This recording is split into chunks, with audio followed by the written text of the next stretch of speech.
Authors Over 50, Writing in Life's Sweetest Third.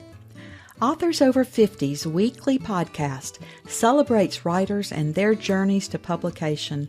Writing after 50 is a whole story on its own, so let's skip to life's sweetest third and talk with authors about their journey from pen to publish.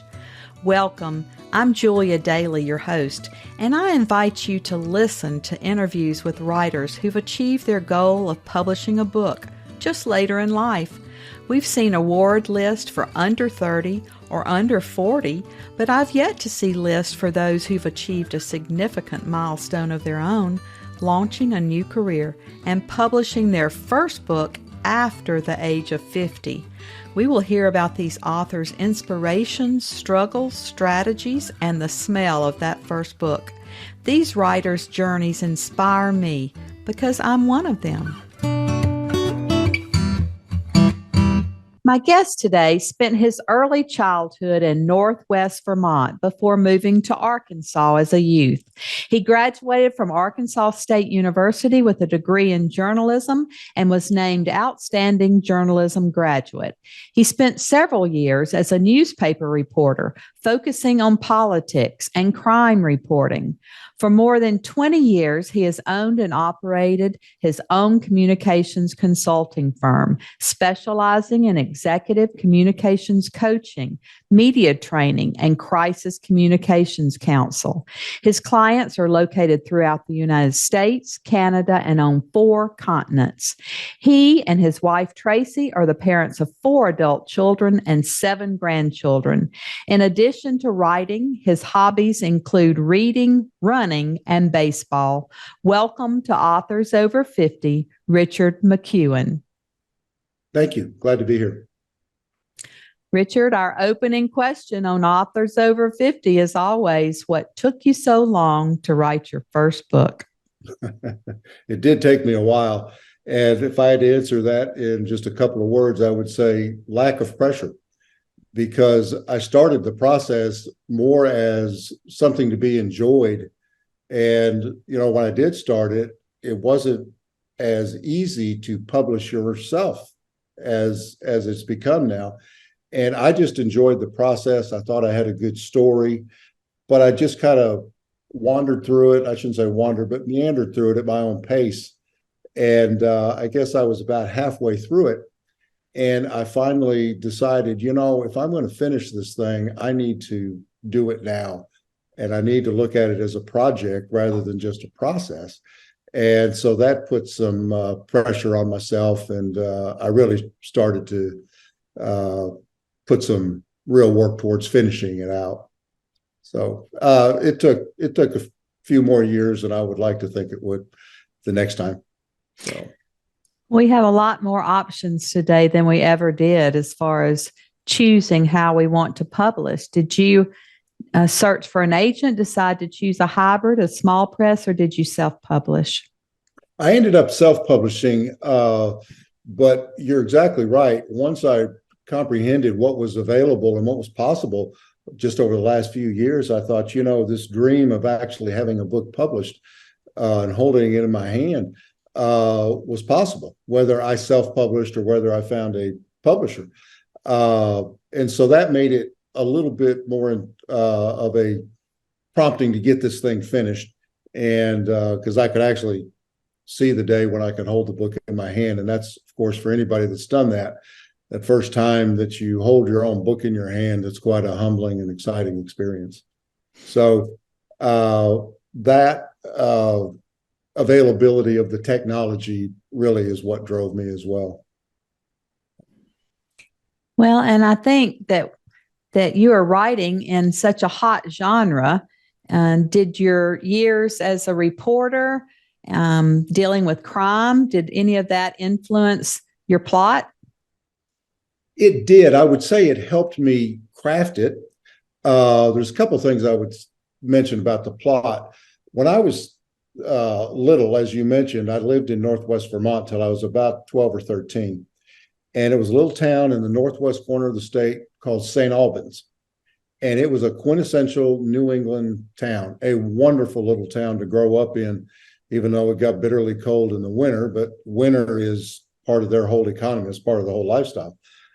But while I was living up there, I was a newspaper boy. I mean, it was kind of the Leave It to Beaver existence. And I'd get up in the morning and I'd deliver copies of the Burlington Free Press before school to my neighborhood. And I would read the newspaper along the way. And that influenced, I think, my writing, my ability to write, because you read writing and you just kind of see this is how it's done. And while I was living there, and I was probably about 10, there happened to be a murder in our little community, which was something that never happened in that little town. And I think it was how should I put this? It was a couple of ne'er-do-wells, quite honestly. It was a isolated incident. There was no danger to anybody else, but it made a profound impression upon me to read one morning that this had happened in my little town. And it happened to happen oddly enough, in the back parking lot of City Hall, right in the middle of downtown. And it happened one evening. And within City Hall, of course, was the police department, if you can imagine that. And but that just stuck with me all these years. And then as I began to think, read a little bit more novels and this kind of thing, I thought, what could I do with that particular incident and the life and perspective of a 10-year-old boy at that time? And so that's how State of Redemption came to be. And I just crafted a story around it, generally outlined it, and began to fill in the pieces, and brought some characters to it and that kind of thing. And so I think that took a little while to evolve in my mind. So the story came to be in my mind before I really started writing it. And then I thought, I think I've got the bones of a pretty good story here. And it kind of went from there. So it involves my background all the way back from being a resident of this little town, which I rename in the book Milford, from St. Albans. That gives you some liberty to move some landmarks and that kind of thing to create the town. But also, living there, being a paper boy there, reading the newspaper, becoming a journalist, becoming a crime reporter, all of that factored into creating the plot. So real people did inspire your characters. Real events, yes. And I would say some real people. That's a good question, because one of the things I really enjoy doing is crafting the characters, creating the characters. Not only creating them, but thinking, getting in their mind, how they think, how they might react to a certain situation. And I learned a lot about that, by the way, I'll get into later. But a lot of my characters are composites of people I've met in my life. So they may not be exact replicas, but there's people that I remember in certain situations that I'll kind of bring together in a character. And that goes back to being just a little boy and imagining a couple of characters as grown adults now. And that to me is just a lot of fun. And the naming of the characters and that kind of thing. Because my sister, who is a career librarian, big reader, and she mentioned to me early on in the process, I would read novels like most of us do, from being children all the way to adults. She reminded me that readers read books as much, if not more, for characters than they do the story. And of course, we see that now when you see characters live on in sequels. Stories usually come to an end, or segments of stories come to an end, but the characters go on. That little piece of insight to me when I was in the early stages of this was real interesting to me, or real helpful to me, because as a reporter, what you do is you go out and observe events and you report on them. This is what happened. And it's pretty much objective based. The people in the story are somewhat ancillary to it, and the story goes away after a few days. In this case, the story didn't go away. And I thought, I can craft a story around an event, but I really need to give some thought to this character development. And so that fundamentally changed the way I wrote the story. And I really enjoyed that, by the way. And our characters really start talking to us. I think a lot of us dream about our characters. They stay with us for a long time. They really do. And the thing I would find, where I would find my characters coming to me or thinking about them a lot, and what I'm going to do with them and what their personality is going to be and that kind of thing, was when I would be out jogging. It's something I've done for a lot of years. And that's a very solitary exercise. And there's really nothing influencing you unless you have headphones on. But you start to think about that character. And with the absence of any distractions, they kind of come together in your mind. And, you also come up with some ideas that you can inject into the story that frankly, I would never think about just sitting, or driving or being distracted by the things around me. So yeah, they do visit you, and not only who they are, but how they think and how they might react and that kind of thing. I think exercise really does stir up our minds. With the blood pumping, I come up with a lot of plots while I'm riding my bike. So I think it really does help to get out there and jog or ride your bike or walk. It does. It also helps you forget about how long you still have to go before you finish that particular workout. Exactly. So. That's why I listen to a lot of audiobooks. Exactly. Well, you've been in the communications business for a long time. How did this experience change the way that you handle your own publicity and marketing? Well, it didn't have as big an effect as I wish it would. Sometimes we are our own worst clients.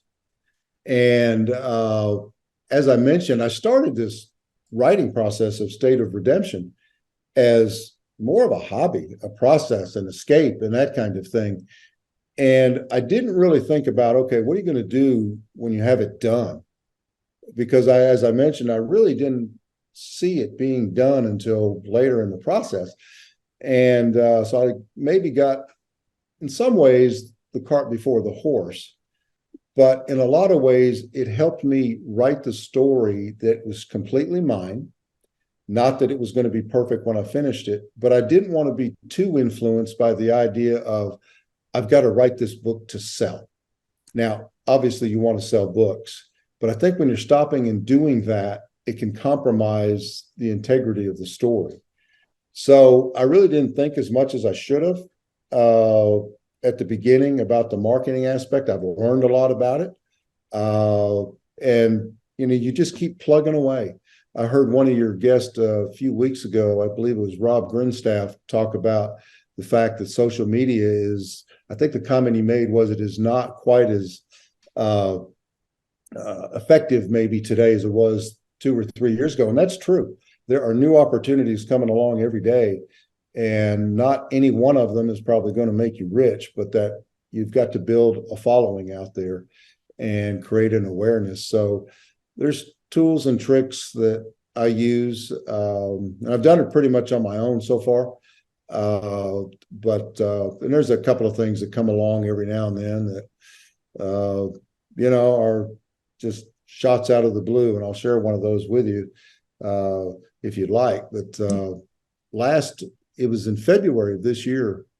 I was visiting my sister in Columbia, Missouri, and we were just having coffee one morning. And I got a text from a friend of mine here in Arkansas. It was a Facebook message, and it said, they just showed your book on the Today Show with an exclamation point. Congratulations. And I'm looking at my phone like I couldn't comprehend what they were talking about. And I showed my sister, and she said, well, let me check it out. And she pulls it right up.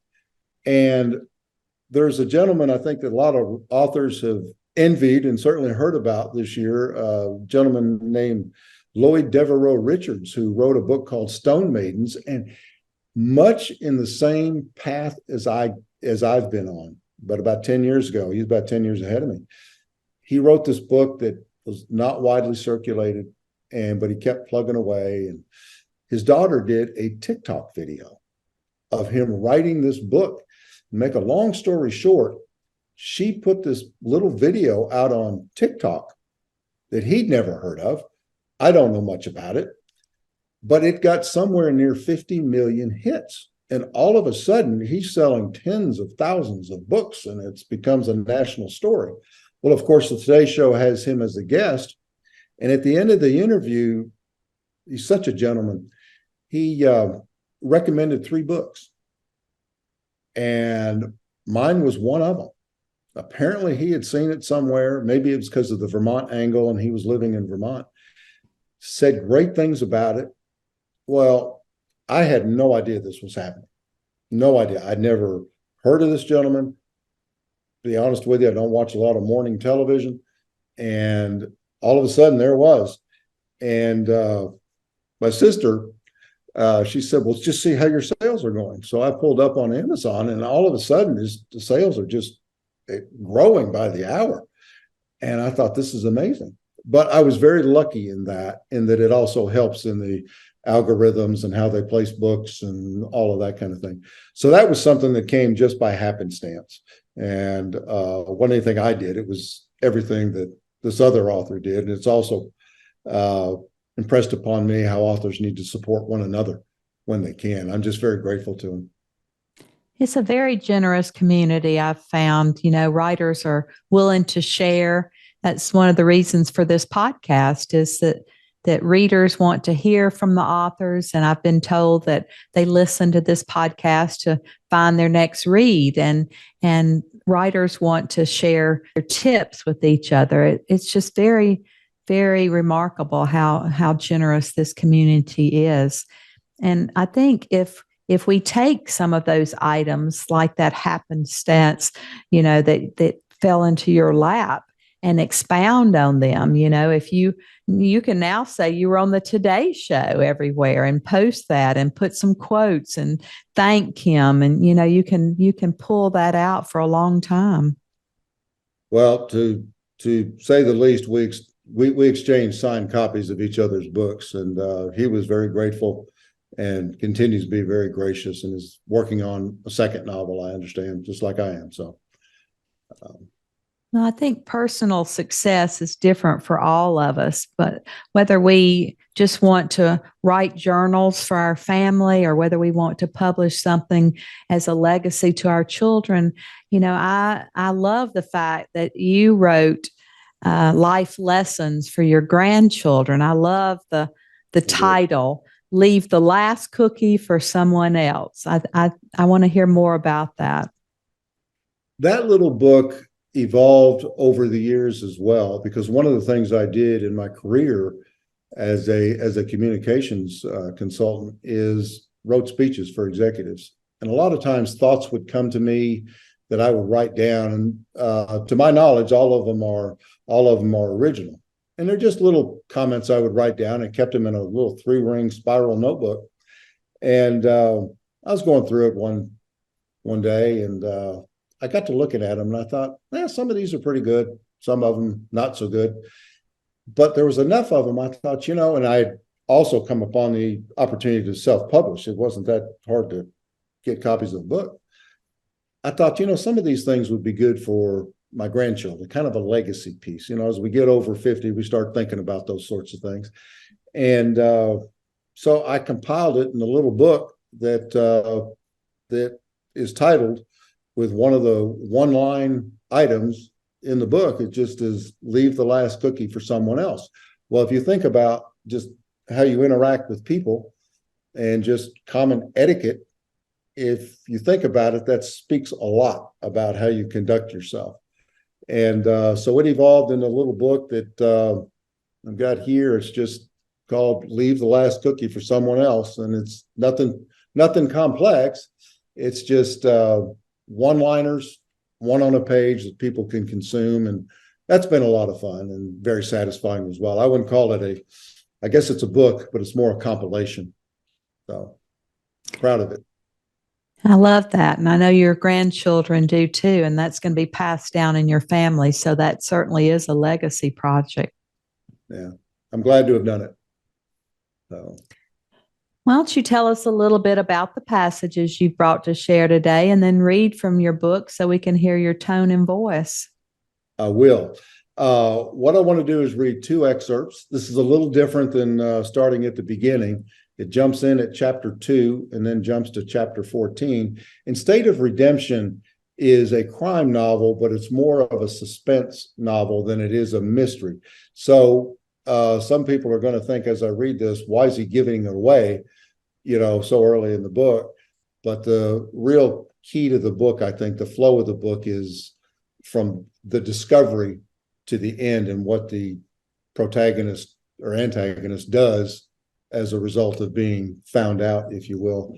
And I am going to read it from a printout rather than from the book because I need these, and sometimes that's not even big enough. So I will do the best I can. So this is from chapter 2 of State of Redemption. Michael Hughes was 10 minutes late and didn't apologize, even insincerely, as he barged into the jury deliberation room, serving as a conference room on this occasion. Michael shook rain residue off his umbrella before slinging his backpack onto the polished cherry table. He didn't even have the grace to shake hands with the two others before plopping down in a well-padded chair. Michael rummaged through his backpack for a legal pad as Tommy Branscombe attempted to introduce him to his father and namesake, T. Bentley Branscombe III. Michael was emptying the contents of his backpack into the table in search of a working pen, Advil, paper clips, Bic lighter, loose change, no pen. Not until he reached over and snatched a pen on the table next to old Bentley Branscombe did he acknowledge anyone. "Hope you don't mind if I borrow this, Pops," Michael said, admiring the handcrafted wood grain pen. "Now I'm going to cut to the quick right up front," Michael said as he scribbled on a notepad. "It'll save you money and save me time. And at my rate, saving a little bit of my time will save you a lot of money." Finally, he looked up and directly at Tommy Branscombe. "If I'm going to be your campaign consultant, rule number 1 is I know everything about you. And I do mean everything," Michael said, pointing his finger across the table where Tommy was leaning casually back in his chair. "If you want me to put together a strategy to get you elected governor, I need to know what your opponent's strategy should be for making sure you don't. And to do that, I need to know it all. I need to know the stuff nobody knows, the stuff you think nobody knows, and the stuff you think everyone has forgotten. Not what's on the record. I can get that. I've already started to, in fact." Michael Hughes may have been from just across Lake Champlain, but he might as well have landed from an alien planet as far as the others were concerned. His rumpled appearance, coarse manner, and frenetic energy were foreign to the world in which Tommy and his father lived. As a retired justice of the Vermont Supreme Court, T. Bentley Branscombe was accustomed to holding court wherever he was. What he was not accustomed to was being railed at by the likes of Michael Hughes. Now, Tommy knew his father was irritated by the way he tugged at the sleeves of his French-cuffed, hand-tailored, monogrammed white shirt. Tommy was more amused than irritated. He swiveled slowly from side to side in his chair, holding Michael's stare while chewing on his bifocals.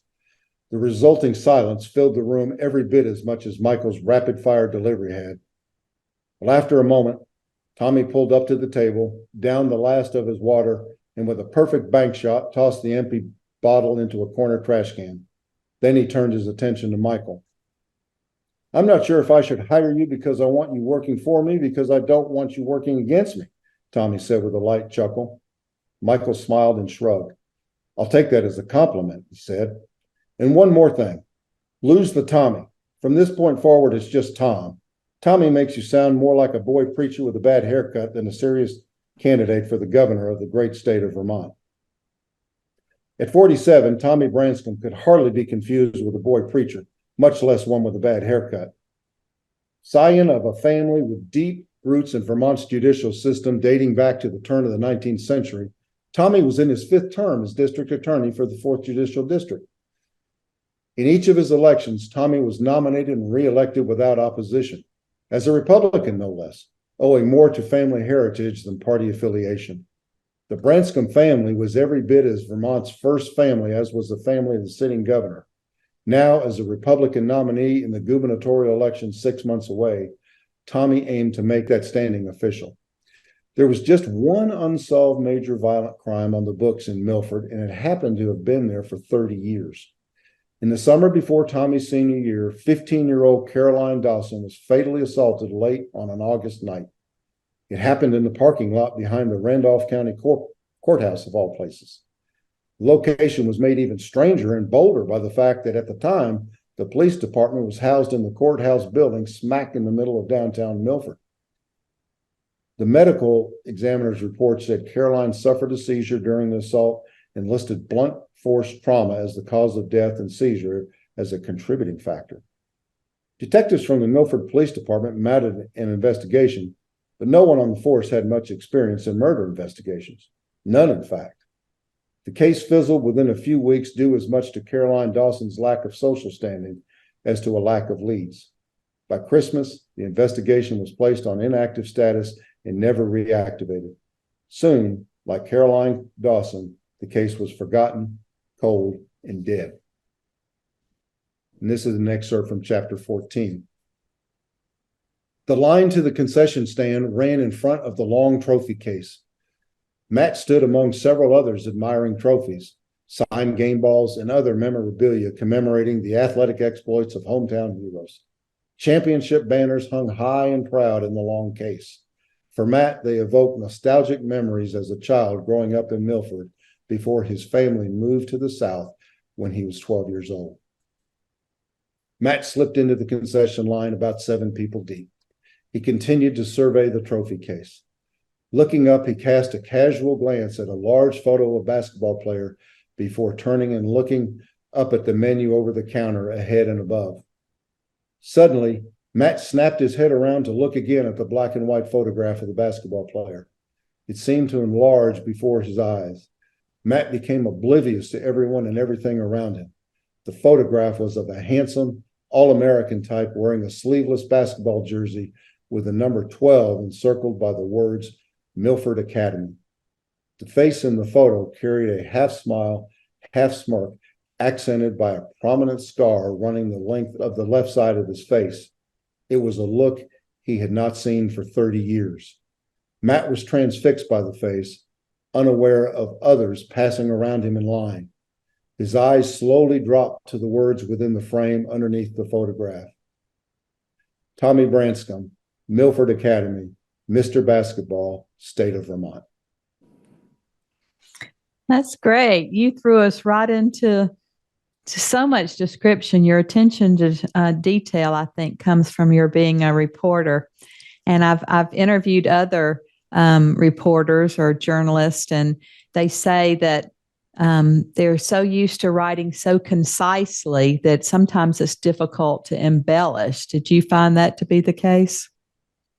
A little bit. I had the benefit, really, in this particular story of having a beautiful little town to base things on. And like I said, changing the name gave me the opportunity to move, for instance, the train depot about 4 blocks down the street, or this kind of thing. And I didn't have to create in my mind's eye. I just had to recall in my mind's eye.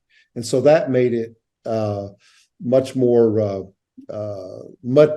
easier for me to create the scenes a little bit. And some of the experiences there of the basketball game. He's at a benefit basketball game, and I remember going to those as a little kid. And so this is not autobiographical in any way, but you just draw on your experiences. And so I like that detail. One of the things that really encouraged me when I finished the book is that people who had never been to Vermont would comment on the descriptions. They felt like they were there. They felt like they were in the town, and they could kind of see things happening.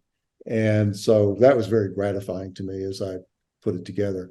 My style is a little bit, I wouldn't say plodding, but I take my time to get there without trying to waste people's time. And it's just a style that I'm comfortable with. Others write a little more punchy, which I like as well. It just depends on what the story's about and what you're trying to convey. Did you have to conduct any research? Did you have to go back and and find what happened, any events that happened around that time, or did you just totally use your imagination? Well, I did reach out early on in this process to make sure that, my memory was correct about the murder that actually happened. I reached out to the Vermont State Police, and they gave me some information on the case file. The nature of the murder in the book was different than that one, but I wanted to make sure, not that anybody would know the difference, but there were some things about, things like as seasons change. Seasons in Vermont are very distinct, 4 of them. One of them is particularly long, but it's a beautiful state.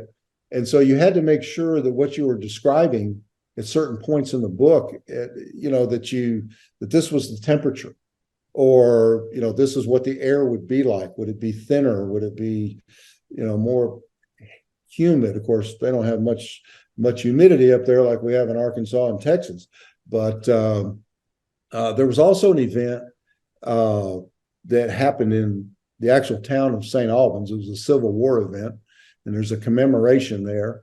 But I needed the event, the historical event, to have happened within the lifetime of the 2 primary characters. So what I did is I took a historical event that happened here in Little Rock and placed it happening in Milford. And so I didn't have to relate to that Civil War event, which is called the St. Albans Raid, but the event in Little Rock actually happened in the early 60s, I think. So I was able to use that. So I had to do some research on that from both angles. There were other things about some things within the Catholic Church that features prominently in the story that I'm not as familiar with that. I had to do some research on that, and I hope I got all that right in describing that. So yeah, you have to do your research, because that one thing, if somebody sees something, it can really impact the credibility of the author and their overall view of the book.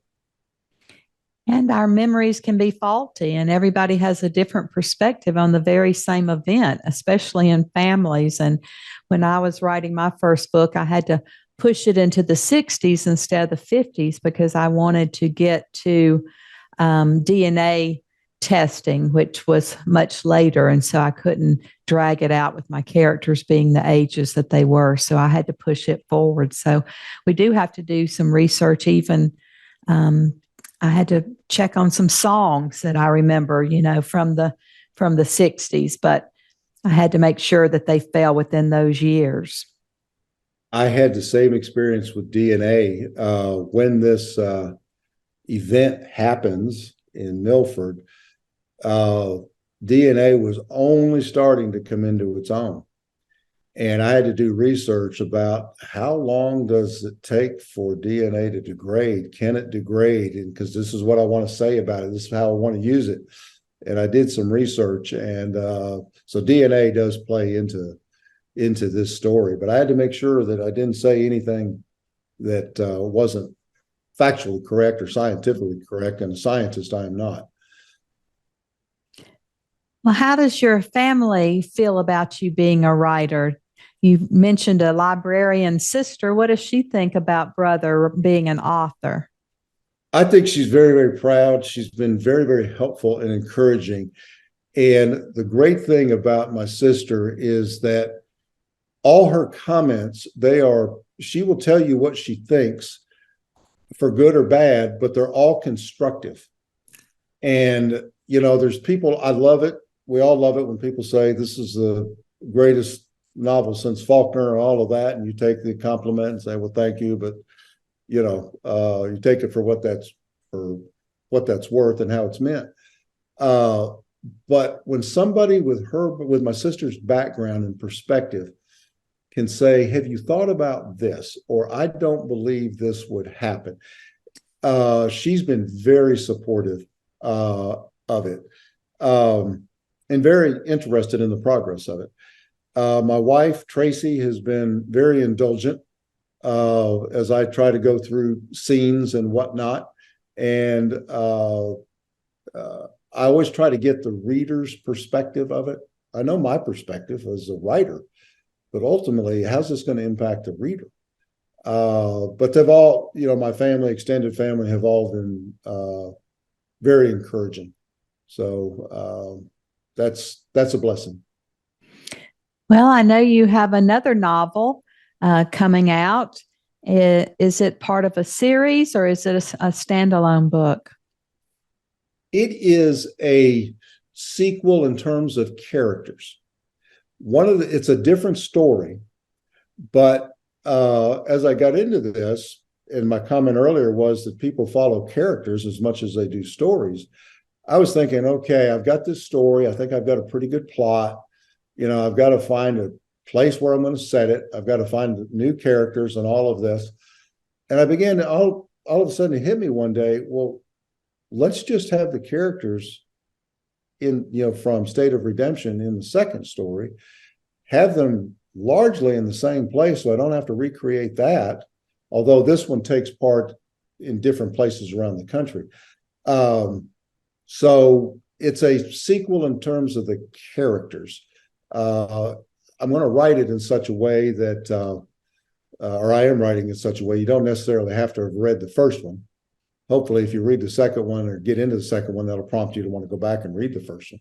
Matter of fact, that's one of the most difficult things in this process is how much do you go back and say in the second in setting up where these characters are from the first, or how they were influenced, how where they are was influenced by what happened in the first, without going into too much detail. That's been a real challenge for me, and I've enjoyed learning how to do that.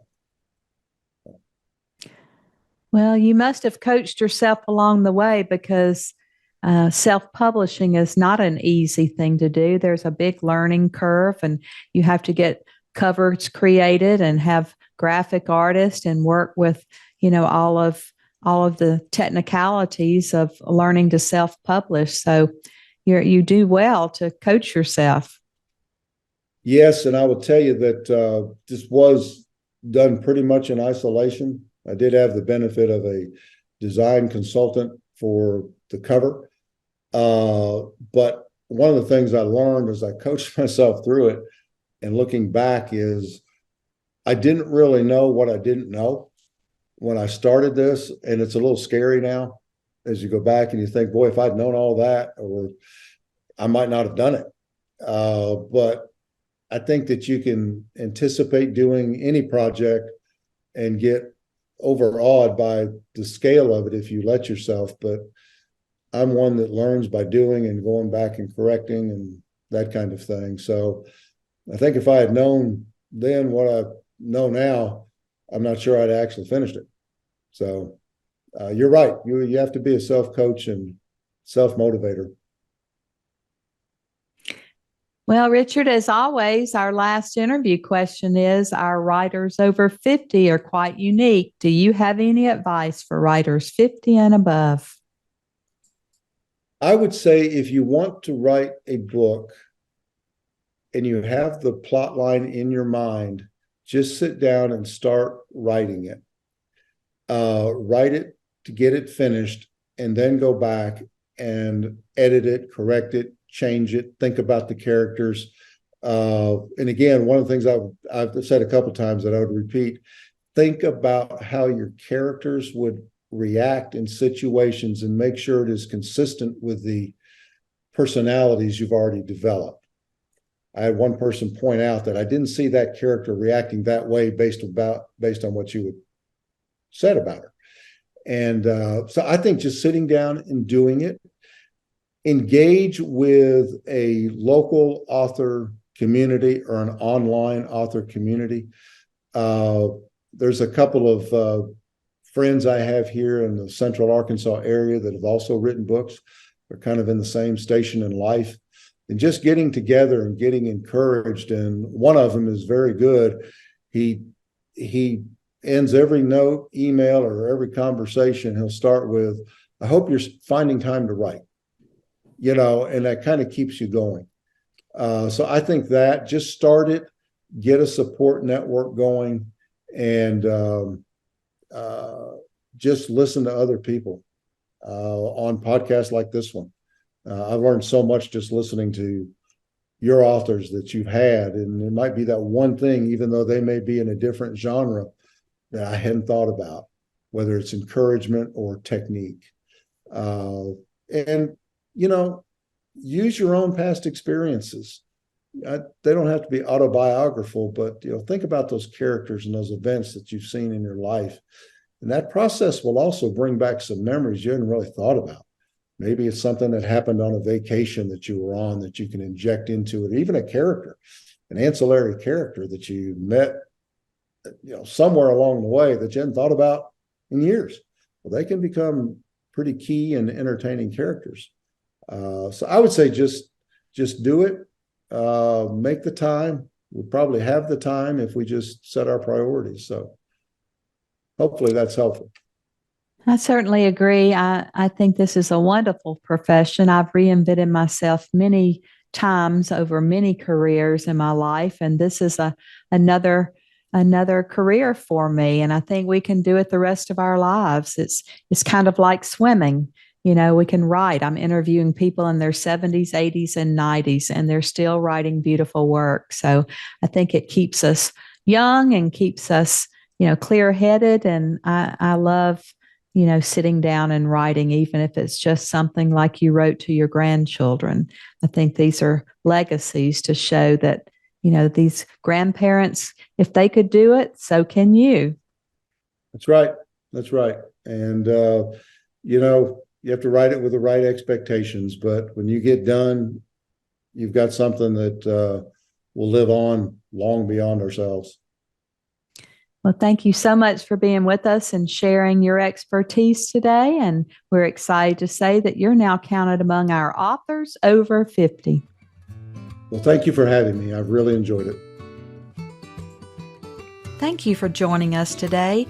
Please look for Authors Over 50 every Thursday when we will have conversations with accomplished debut novelists over the age of 50. Please subscribe and share with a friend. And check out my own publication journey after 50 at www.juliadaily, that's DAILY, like dailynewspaper.com. Until next time, keep reading and writing.